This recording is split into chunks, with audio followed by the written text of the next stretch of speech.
You are not going to believe what Adam Schiff said on MSNBC about the LA riots and Donald Trump's involvement in them. And it is crazy to hear him say this after border czar Tom Homan went on MSNBC, and despite them trying to trap him over starting these LA riots, he revealed shockingly what caused them in the first place. But there is an ominous warning about something coming. It's not just LA, and it's not just Schiff. This is a coordinated plan by the Democrats to stoke the flames in preparation for what they have coming next. Listen to this rhetoric from Ilhan Omar about President Trump and Stephen Miller. This is dangerous rhetoric that is sure to result in violent rioting across the United States. I'm Zach Costello. Masked agents of the state in unmarked vehicles are terrorizing communities. They are disappearing people. They are targeting the political opponents of the president.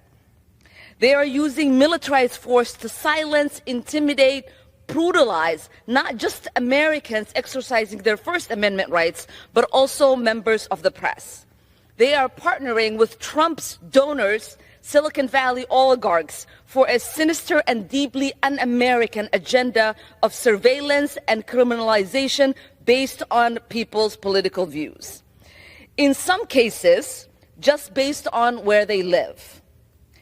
There was a story that Trump told during the campaign about the need to restore law and order, about the need to target criminals.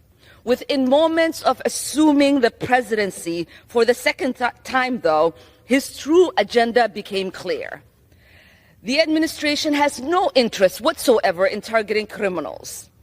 What they want is to fulfill Stephen Miller's white nationalist fantasy. I want to repeat something that she just said. Masked agents of the state are terrorizing communities and targeting Trump's political opponents. They are teaming up with Silicon Valley to monitor and censor based on someone's political views. Being an illegal immigrant criminal is not a political view. Illegal immigrant criminals are being called Trump's political opponents. MSNBC tried to trap Tom Homan over this, but listen to him reveal what actually caused these LA riots. Were there public safety threats in the Fashion District and at that Home Depot in these raids we've seen? Yeah, and that's what no one's talking about. The Fashion District wasn't an immigration raid. It was a service of 3 criminal warrants at locations based on a large criminal conspiracy that ICE have been investigating. That has to do with money laundering, tax evasion, and customs fraud, where a company underdeclared over $80 million in goods, failed to pay $17 million in fees, and it's part of an overall conspiracy on numerous businesses that they believe that some of this money is being laundered in Mexico and Colombia to fund cartel activity. So this was a criminal investigation that they all responded to in the beginning. That's how it all started. But the facts never got out.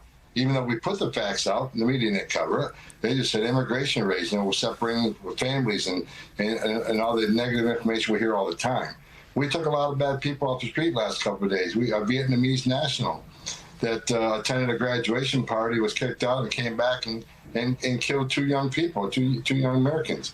We arrested a child predator. We arrested someone for sexual misconduct. Someone arrested for committed armed robbery. We arrested numerous gang members. What ICE did the last couple of days is make Los Angeles safer by taking public safety threats off the street. This was a criminal investigation by ICE targeting specific individuals and groups involved in a larger criminal scheme. That fact never got out, and it blew up because the Democrats had this plan all along when it comes to Trump enforcing his immigration policy. They have been waiting for the opportunity, and it came. Now they are flooding the zone with incendiary rhetoric ahead of a 1,500-city riot strategy in what is going to be the next George Floyd event. This is what they are doing. This is the strategy. They are gaslighting to people's emotions in order to blow this up. I cannot wrap my head around what Adam Schiff says right here. Watch. He then told another lie that he was going to focus on those violent criminals. And of course, not finding enough of those violent criminals to go after, He's now engaging in these indiscriminate raids. They're chasing farm workers through fields. They're showing up at schools. They're showing up outside of a Home Depot. They're just grabbing people at traffic stops. They say they're looking for one person, but they're grabbing anybody they can get. And yes, people are going to protest that. And yes, people are going to be angry and they're going to be fearful. And then, for Donald Trump to add fuel to the fire by federalizing the Guard over the objection of the governor, by calling in the Marines effectively, this is an arsonist trying to set fire to things. The Democrats used an ICE investigation into illegal immigrant criminal activity and gaslit it into farmer and Home Depot workers being snatched up and disappearing to fearmonger their cult followers into violent riots in major cities around the United States. And Schiff has the gall to say that Trump is the arsonist trying to set fire to things. This is disgusting and this is dangerous. But like I said, this is a political move. They want the next George Floyd, and they don't care if it costs someone their life. But this is who the Democrats in America are right now, and I hope everyone can see through this. I'm Zach Costello.